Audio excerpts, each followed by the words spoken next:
Hello guys, তোমরা অবশ্যই দেখতে পাচ্ছ এই যে বাইক থেকে নেমেছি। অ্যাকচুয়ালি আমরা একটা সফরে যাচ্ছি, আমাদের লক্ষ্যটা অন্য কিছু, সেটা এখন বলবো না, ওটা তোমাদের জন্য সারপ্রাইজ থাকবে।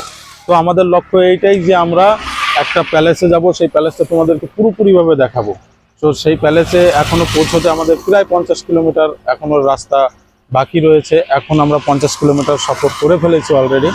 তো এখন দাঁড়িয়ে গেছি, অ্যাকচুয়ালি কষ্ট হয়ে গেছে, তোমরা বুঝতেই পারছো। বন্ধু একটা ওখানে দাঁড়িয়ে আছে, আমার ক্যামেরাম্যান সঙ্গে আছে। রাস্তার মাঝখানে দাঁড়িয়ে তোমাদের সঙ্গে একটু কথা বলে নিচ্ছি, যা একটু ভালো লাগছে খুবই। তো আমার চ্যানেলটি সাবস্ক্রাইব করতে ভুলো না, অবশ্যই চ্যানেলটি সাবস্ক্রাইব করবে। আমার চ্যানেলের নাম হচ্ছে কি বলো তো, তোমরাই বলে দাও। অবশ্য জানি তোমরা ভুলে গেছো, না বলতে আমি তোমাদেরকে দেবো না, কারণ আমি চাই তোমরা আমার সঙ্গে থাকো, সাথে থাকো। আর তোমরা ছাড়া আমি কখনোই আগে বেরোতে পারবো না। তো বন্ধু, লেটস গো। আমার চ্যানেলটির নাম আরেকবার আমি মনে করে দিচ্ছি, প্রদীপ বালা ব্লগ। প্রদীপ বালা ব্লগ অবশ্যই মনে থাকবে। চ্যানেলটি সাবস্ক্রাইব করো, লাইক শেয়ার কমেন্ট করো। তো থ্যাংক ইউ, ধন্যবাদ। এই পর্যন্তই, নেক্সট।